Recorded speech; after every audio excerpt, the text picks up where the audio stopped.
بسم اللہ الرحمن الرحیم۔ السلام علیکم۔ قرآن پاک کو جہاں دیگر خصوصیات و امتیاز حاصل ہے وہ کسی اور کتاب میں نہیں۔ ان میں سے ایک خصوصیت و امتیاز یہ بھی ہے کہ اللہ تعالیٰ نے اس کی حفاظت کا ذمہ خود لیا ہے۔ 14 صدیوں سے زائد کا وقت گزر جانے کے باوجود قرآن مجید اپنی اصلی شکل میں اسی آب و تاب کے ساتھ موجود ہے۔ دنیا کی بڑی سے بڑی طاقتیں باوجود ہزار کوششوں کے اس میں کسی قسم کی تبدیلی کرنے میں کامیاب نہیں ہو سکی۔ تاریخ کتب میں حفاظت قرآن کے بڑے بڑے بہت سے واقعات ملتے ہیں۔ ان مختلف واقعات میں سے ایک مامون الرشید کے دور کا ایک واقعہ پیش کیا جا رہا ہے۔ امام قرطبی رحمۃ اللہ علیہ نے اس جگہ سند متصل کے ساتھ امیر المؤمنین مامون الرشید کے دربار کا ایک واقعہ نقل کیا ہے۔ مامون الرشید کی عادت تھی کہ وہ اپنے دربار میں علمی مسائل پر بحث مباحثے اور مذاکرے کیا کرتے تھے، جس میں ہر اہل علم کو آنے کی اجازت تھی۔ ایسے ہی ایک مذاکرے میں ایک یہودی آیا جو کہ بہت ہی خوبصورت شکل و لباس وغیرہ کے اعتبار سے بھی مایہ ناز آدمی معلوم ہوتا تھا۔ جب گفتگو کی تو وہ بھی فصیح اور بلیغ اور عاقلانہ گفتگو تھی۔ جب مجلس ختم ہو گئی تو مامون الرشید نے اسے بلا کر پوچھا کہ تم اسرائیلی ہو؟ اس شخص نے اقرار کیا۔ مامون الرشید نے امتحان لینے کے لیے کہا کہ اگر تم مسلمان ہو جاؤ تو ہم تمہارے ساتھ بہت اچھا سلوک کریں گے۔ اس نے جواب دیا کہ میں تو اپنے اور اپنے آبا و اجداد کے دین کو نہیں چھوڑ سکتا۔ یہ کہہ کر وہ چلا گیا۔ پھر 1 سال کے بعد یہی شخص مسلمان ہو کر آیا۔ مجلس مذاکرہ میں فقہ اسلامی کے موضوع پر بہترین تقریر کی اور عمدہ تحقیقات پیش کیے۔ مجلس ختم ہونے کے بعد مامون الرشید نے پوچھا، کیا تم وہی شخص ہو جو گزشتہ سال آئے تھے؟ جواب دیا، جی ہاں وہی ہوں۔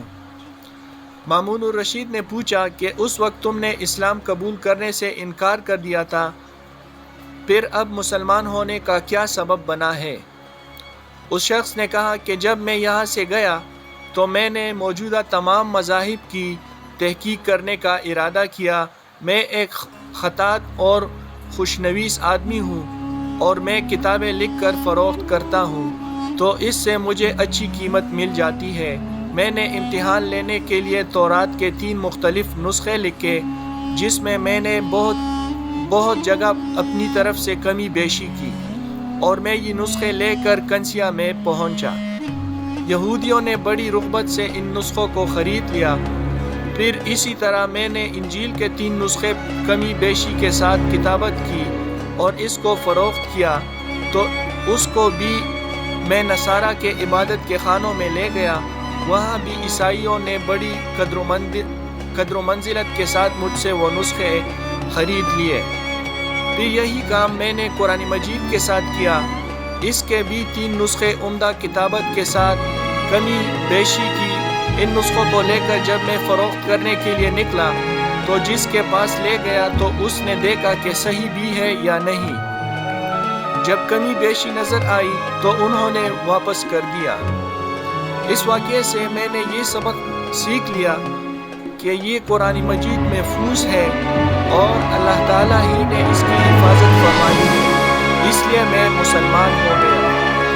قاضی یحییٰ بن اقسم اس واقعے کے راوی ہیں۔ کہتے ہیں کہ اتفاقاً اسی سال مجھے حج کے ادا کرنے کی توفیق ہوئی۔ وہاں سفیان بن عیینہ سے ملاقات ہوئی تو یہ قصہ ان کو سنایا۔ انہوں نے فرمایا، بے شک ایسا ہی ہونا چاہیے تھا، کیونکہ اس کی تصدیق قرآن میں موجود ہے۔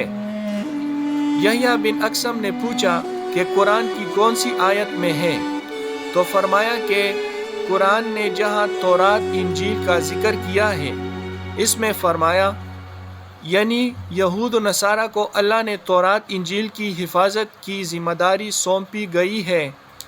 یہی وجہ ہے کہ جب یہود و نصارہ نے حفاظت کا فریضہ ادا نہ کیا تو یہ کتابیں مسخ و منحرف ہو کر ضائع ہو گئی، بخلاف قرآن کریم کے کہ اس کے متعلق اللہ تعالیٰ نے فرمایا، جس کا ترجمہ یہ ہے، یعنی ہم ہی اس کے محافظ ہیں، اسی وجہ سے اس کی حفاظت خدا تعالیٰ نے خود فرمائی، تو دشمنوں کی ہزاروں کوششوں کے باوجود بھی اس کے ایک لفظ میں بھی فرق نہ آ سکا۔ یہ واقعہ نقل کرنے کے بعد مفتی صاحب رحمۃ اللہ علیہ تحریر فرماتے ہیں کہ آج عہد و رسالت کو بھی تقریباً 1400 سال سے زائد کا عرصہ گزر چکا ہے۔ تمام دینی اور اسلامی امور میں مسلمانوں کی کوتاہی اور غفلت کے باوجود قرآن کے حفظ کرنے کا سلسلہ تمام دنیا کے مشرق و مغرب ممالک میں اسی طرح قائم ہے۔